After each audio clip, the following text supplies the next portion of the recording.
We are going to have some questions at the end, and we're going to leave time for questions. So please think about what you might want to ask as the talks go on, because we have a great panel and it's a great resource. So feel empowered to step up and ask your questions.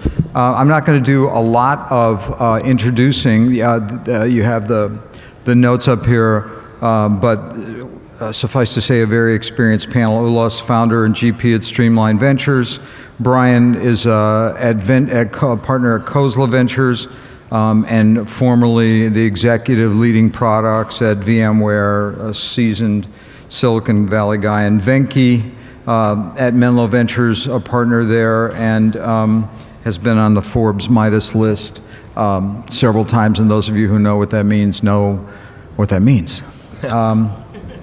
That and $2 will buy you a cup of coffee at Starbucks. Listen, it looks really good on the resume, so congratulations. That's really, it's not easy. It's not easy. You have to, it's about success, so good for you. And success is not easy to find.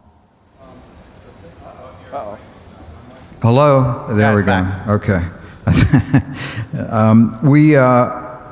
I want to talk mostly about early stage financing and ask people what they're thinking, what they're seeing right now, and whether there are any quote unquote trends. But I thought for each of the panelists, we go through and ask them what they're looking at, what their firms are looking at, and then maybe they can say a couple things about how they feel about companies coming in the door who have funding from lots of different angels, who have taken seed funding. You know, we're in an environment now where, in a sense, an institutional fund is sort of the exception as opposed to being the rule, which it was up until quite recently. So, Brian, you want to start off and tell a little bit about yourself and where you are? Sure, we'll do intros and we'll talk about the funding in the next round. So Brian Byun, I'm kind of the newcomer to venture here, about 2 years at Khosla Ventures, snuck in after an operating history and mainly in B2B software, started with Andreessen and folks in Web 1.0 days, did some startups in infrastructure land. And a decade-long history at VMware. Was a startup, got acquired and went public, and we launched a lot of businesses. That was a wild ride. And I kind of was at a loss for how do you impact an industry again with something like that, and I found venture to be eventually the right place to be. So newcomer's perspective, looking firm, Khosla Ventures, we're considered a tier 1 billion-dollar fund, about a $350 million seed sidecar fund. And we invest all over the seed to Series C, maybe a little bit later spectrum across, the classic, Khosla Ventures for a lot of you probably has recollections of green tech sustainability. That's still going on, building materials, controlled glass stuff I don't pay attention to, construction gear, robotics, food tech, FinTech, but the areas I focus on more is classic IT, cloud, B2B, software-based investments. So that's a little bit about me and Khosla Ventures. Ullas. Hi, I'm the founder of a firm called Streamlined Ventures. We're a seed stage investment firm. We invest in about 10 to 12 companies a year. Our focus is on applied data science and applied component AI technology. So about 70% of our investments are in that area. We also have a thesis in what we call new computing models. So we're investing in quantum computing as a thematic area of interest, in blockchain-based computing, as well as augmented reality and virtual reality. The firm is about 6 years old. We have about 80 active companies at this point in time. I've been investing for about almost 25 years now. Started in 1995. Was my first investment. I have investment experience now across about 350 companies. And in order to get to that, have gone through both stints as an individual investor as well as an institutional investor. Prior to Streamlined, I was working with Venky at a firm called Globespan Capital, and then I also helped co-found a firm called Coda Capital along the way as well. Terrific. Venky. Well, first of all, I can tell you Ullas was a star at Globespan, so it was exciting to be his partner. I will be brief because I'd love to get to the questions. Short synopsis on Menlo Ventures, 42 years old, managed $5.5 billion. We're on Fund 14, have invested in north of 500 companies, probably portfolio companies. Today, if you held the stock, probably greater than 300 billion. Some recent companies people know us for is we were the second largest investor in Uber. We sold some of our stake to SoftBank, but prior to that we were the second largest investor. 5 areas of investing in consumers, marketplaces, and FinTech. In the enterprise side is cloud, SaaS, and cybersecurity. Wow. Awesome. So I told the panel that we would start off talking about how criteria for investing have changed now as opposed to what they were 5 years ago, but it sort of melds into this question of stage and seed, et cetera, et cetera. But why don't we, Venky, maybe you can talk about how things are changing. Are you, what's your filter? Is it different now than it was 5 years ago? So I'll tell you, first and foremost, I think it's a pretty exciting time to be an entrepreneur. When I started in the business in '98, there was only venture capital funds that you could go and raise. And what has changed right now is this explosion of seed funds. I mean, Ullas runs one of the best ones out there. And what that does is it gives you a lot of opportunity to get your first round of capital. The first round of capital is really hard and allow you to make progress. So in many ways, I think it's never been a better time to be an entrepreneur, better time to go and raise $1, $2, $3 million to get to product market fit. The venture capital industry still remains, but I think what has happened is the seed and the first dollar has moved very much to the seed funds. We have a seed fund too, but I just think that if I would advise people, I would say this is probably one of the best times ever to start a company. Can I follow up on that? What are you supposed to get done with your first couple $1 million? In other words, what do you look for in terms of risk reduction when people have taken some money? Sure. So I can maybe add a little bit, maybe just on the seed piece of it, a little bit more nuance around sort of there's a stratification that's almost occurred even in seed, where you now have a category of seed investors called pre-seed investors, and so these are folks who are funding companies to the tune of $500K to $1 million, and then there's a cadre of firms that are called seed, institutional seed. That's where people like us would fit into the mix. And then what we're trying to do, just to give you some metrics, the pre-seed investors will try to get a company to 30. Let's say a SaaS company, we'll try to get a company to maybe 20 to 30K MRR from scratch. Mm-hmm. Then people like us get involved, and we'll try to get that. That'll be a $2 to $3 million round, perhaps, where we're writing $1 million check, and leading that round. And we'll try to get the company to 100 to 150 to maybe 200K MRR, mm-hmm. and then we take it to Venky and folks like that. Then they can write the bigger checks to sort of take these companies much further along. So you're sort of the new Series A in a way. I mean that $1 million, $2 million used to be an A round, but that's correct. Not anymore. Yeah. Brian, is that consistent with what you're seeing and doing? Yeah, I'd say that's consistent. I'd say the criteria for a seed or an A, it's dependent on what kind of company and product are you. Obviously, we've done A's with just team and no revenue, right. Especially with entrepreneurs we've funded before. But I think that's right. I think on a seed stage, at least the ones I've been experienced with, we may not even need a customer, but on that $1 million, if you're doing some fundamental tech, let's say it's in something like cybersecurity, we're looking for some empirical proof points. So you have a prototype, and there is someone we can talk to. So that's $1 million, $2 million seed. We would expect you to have accomplished that. That's good to know, because I see, or my fear, I guess, is that people will raise a certain amount of money, $1 million, $2, $3 million, and without good guidance, good investors, good people on the board, I worry that they just go sideways, and that now you've got a company you're thinking about investing in and making a serious amount of time and money invested in that company, but they don't have the guidance. So, I mean, so are you suspicious of early money or not suspicious of early money when it comes in, and how important is it for people to have some governance in those early days? I'm a lawyer, I worry about this stuff. For me, it's less about governance, but is that an investor who really knows the sector? And then for institutional Series A, have they done filtering? For instance, cybersecurity, there are half a dozen reputable firms that said, hey, we've sourced it, we know this market domain, mm-hmm. we're former operators. Mm-hmm. And that makes it a lot easier for us to say, hey, look, if I won't mention the names. So some of these firms comes to us and say, hey, you should look at this. That's more important than what was really the board structure. Those are the signals we look for. But I do think that some level of governance matters, right? Even if it's not a board, just setting up the company properly for future rounds of financing. And I do think that there's a big difference between, there's a lot of seed investors out there, but some of whom, like Ullas has had a lot of experience with building companies, and some of whom are just very early. And the difference in how these companies are prepared does show on who the investors are. Some of them are much better prepared, and they know what they need to do to build a company. And in other cases, they are just lacking some basic stuff that actually gets harder to fix later on. Yeah, I mean, I'll just add to that just a little bit because I completely agree with what's been said by Venky. So I'll just go anecdotally. As I mentioned, we do about 10 to 12 investments a year. The companies that have failed for us are companies where we've not paid attention.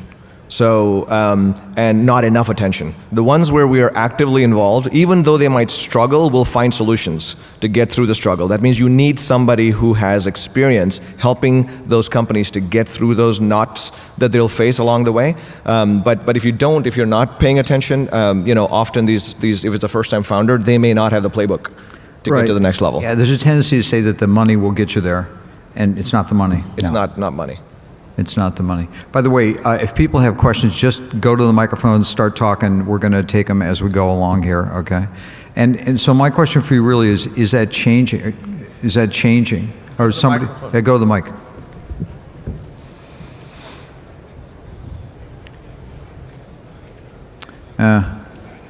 Hopefully that's on. The AV, yeah, now it's working. Hi, I'm Gaurav, and I head a company which deals in digital marketing and IT services. Mm-hmm. This is a question to Ullas of what you just said, that for a seed round, you're looking for companies who have a 50K kind of MRR, and then you provide the seed fund and take it to the next level. So is it just for SaaS, or it can be pure service companies as well that you would be interested in of doing the round? Well, I just used the example of SaaS just to illustrate the point, but different sectors require different levels of risk taking. So if we're investing in a blockchain-based company, often it's a much earlier stage project. Sometimes quantum computing companies are much earlier stage. Some of the SaaS companies are further along. So I think the answer is it depends. Sorry. Okay, thank you. Hi, I'm Jagdish. I'm the founder of Voice.ai, a company doing automating customer service using artificial intelligence. I'm an entrepreneur, so we have some revenue. I'm trying to raise funds, but one of the constant thoughts is, like, as an entrepreneur, I'm taking a big risk, and I don't know if I'm going to be successful or not. Right. So one of the, the way I pursue my journey is if by using VCs as a hypothesis. Right. If VCs are betting that they're going to make like 10x or 20x of the money they're betting in a space, then the pie is big enough for someone else to come in and get money, right? So with it's basic mathematics, right? So I was wondering, what is your opinion about it?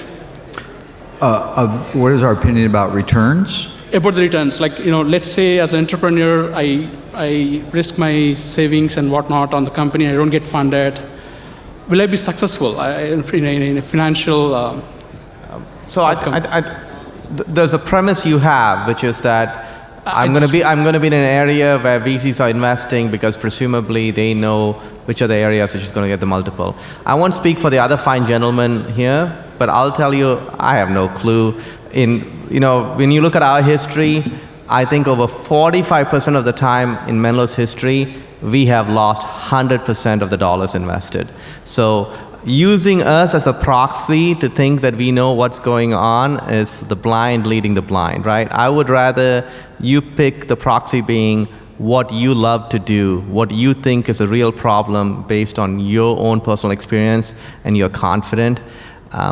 Don't trust VCs, at least don't trust Menlo Ventures on that basis. You can trust Khosla, though, right? Yeah.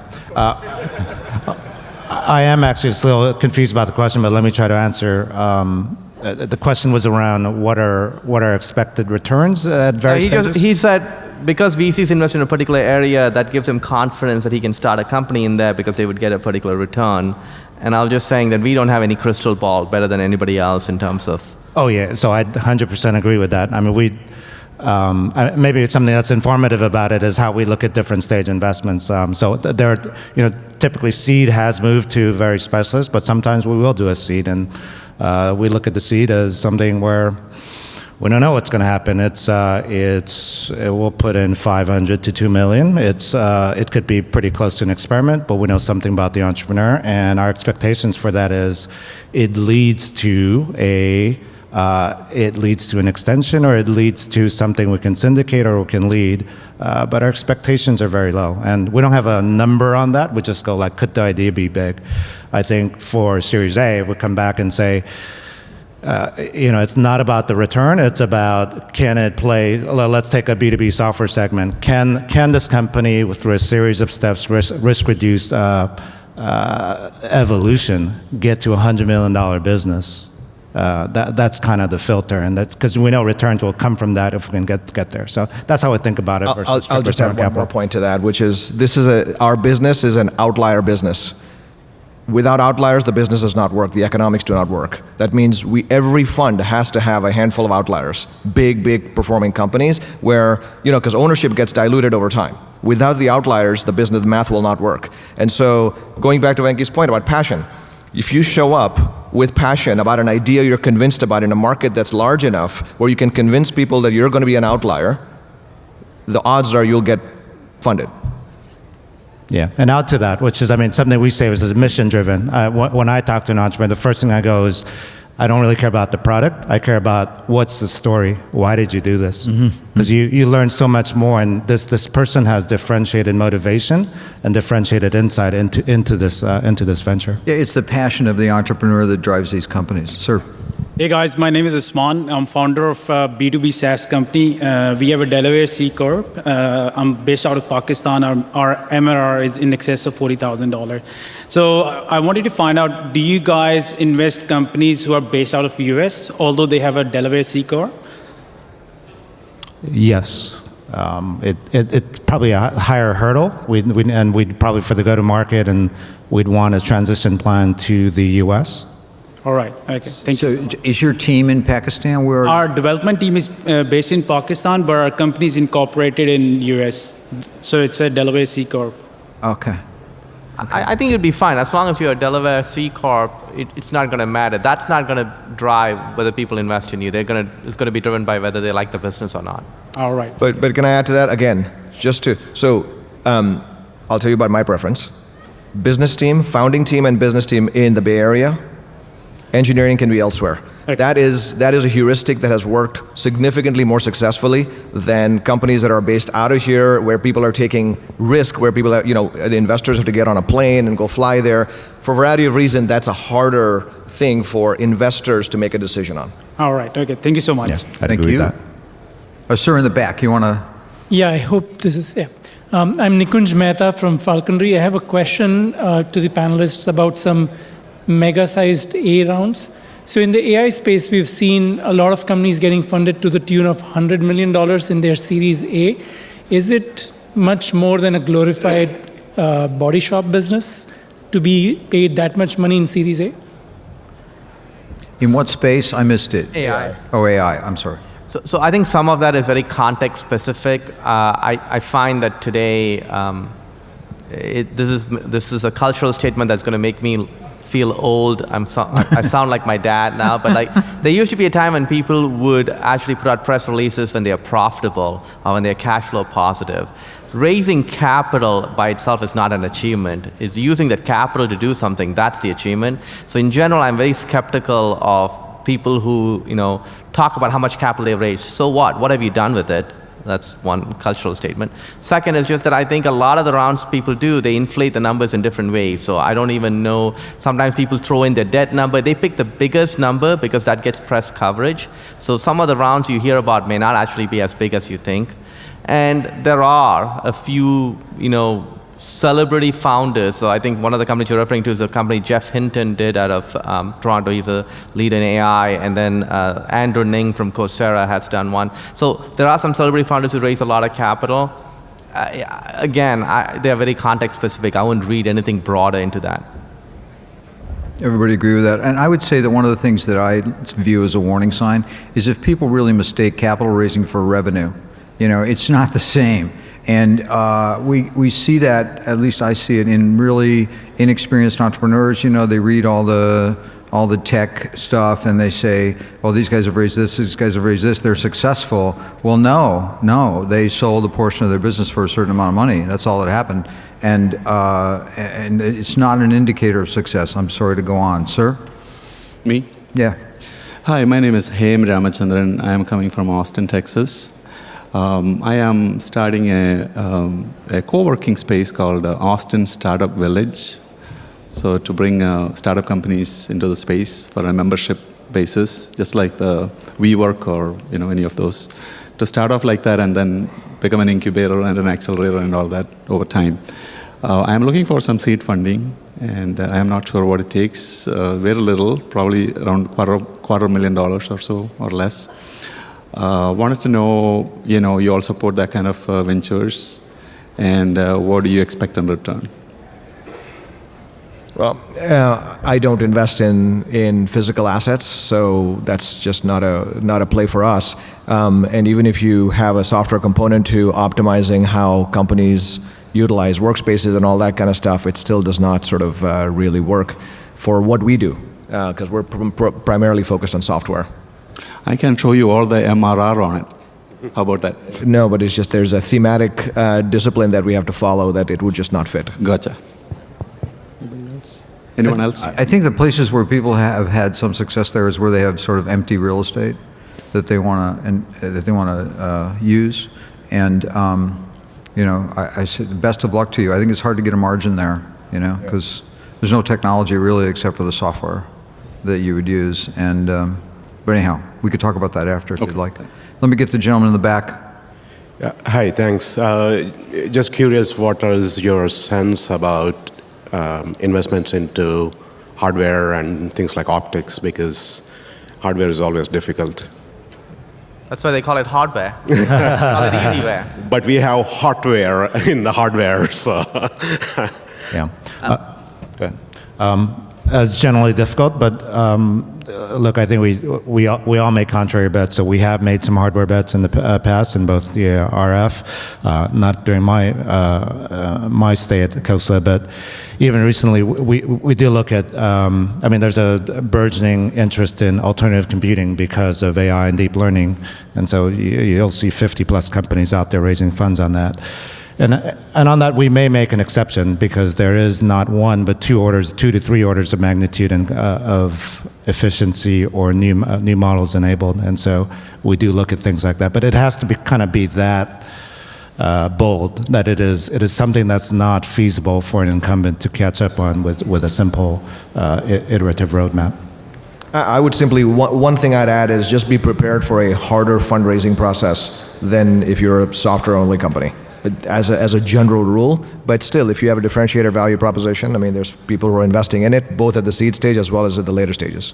So the one characteristic that I think is really important if you make a hardware device, that I think is true for a lot of successful companies, is that do you have a subscription revenue stream that can be attached to it? I'll give you an example. We invested in Dropcam, and if you buy a Dropcam, you sign up for a monthly plan that'll allow you to see the pictures that come from the camera. So now you have a software recurring revenue stream.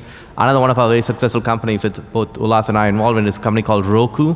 So when you think of a Roku box, you actually think it's only a $39 box, but it turns out there are advertising revenue streams that Roku box can sell. So you are not just selling hardware, you have a software attached. And if you don't have a software subscription revenue stream that attaches to it, it's much harder. Yeah, I'll second that. Any consumer-facing device that does not have a subscription is I don't think we've ever looked at anything in the last few years. Sir. So thanks for providing perspectives from VC viewpoint. I believe a lot of this speaks to enterprise-facing startups.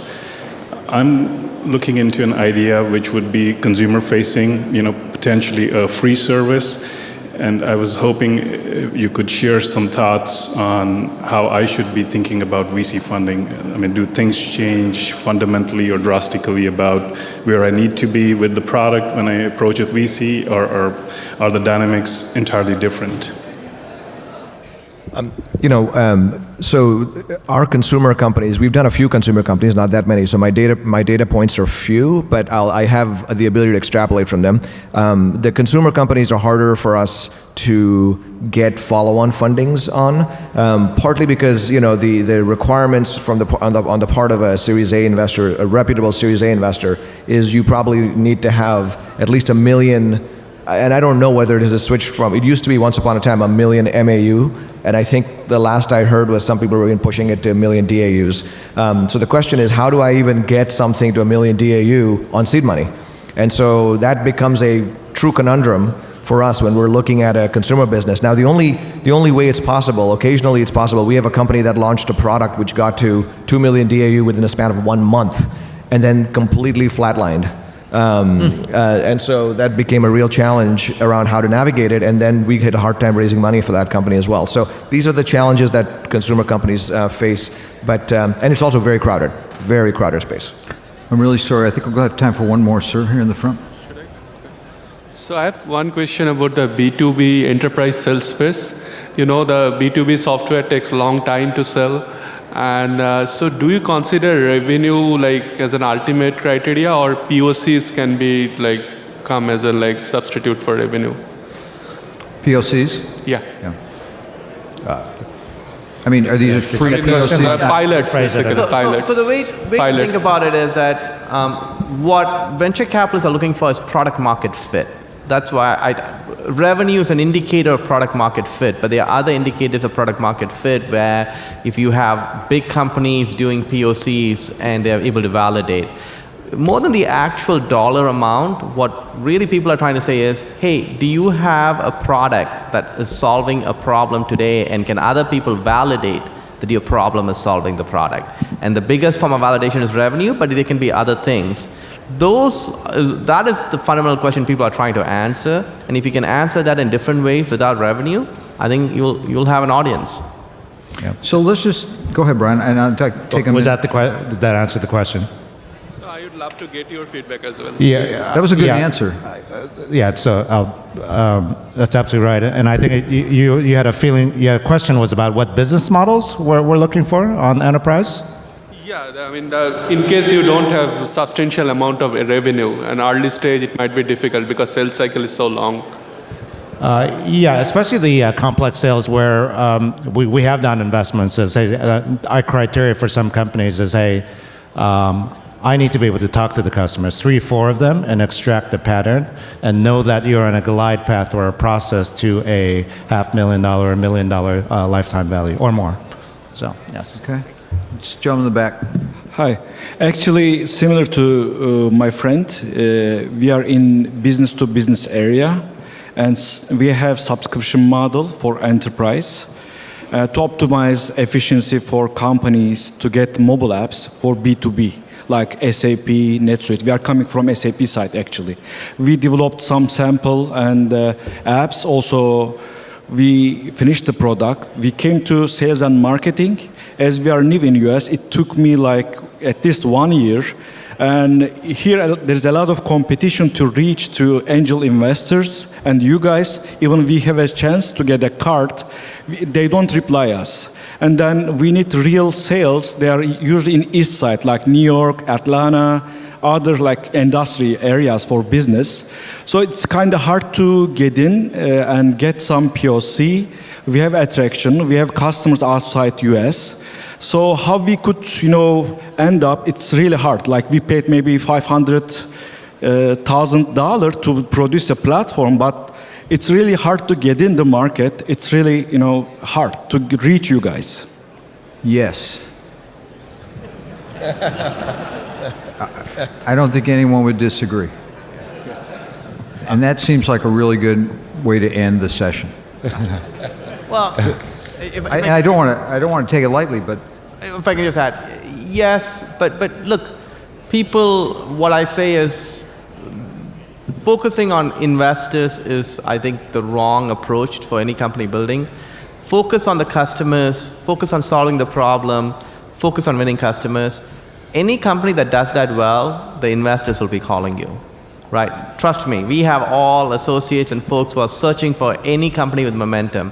You get customers and revenue, they will be banging down your door. That's what you want. You don't want to bang down our door, we want to be banging down your door. I will just add one more idea to that, which is, because we are at the earlier stage side, so we're kind of aligned with the founder, because if we don't get you enough traction, Venky's not going to fund our company, and then the company goes out of business, right? So we need to make sure that happens. The one thing that we have tried and has succeeded occasionally is customer financing. So what that means is if the customer buys the value proposition, tell them to give you prepaid revenue.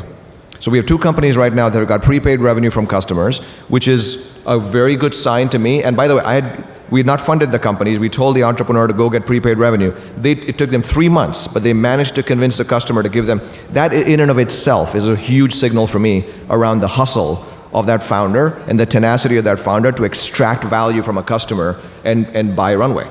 So, yeah, funding by revenue.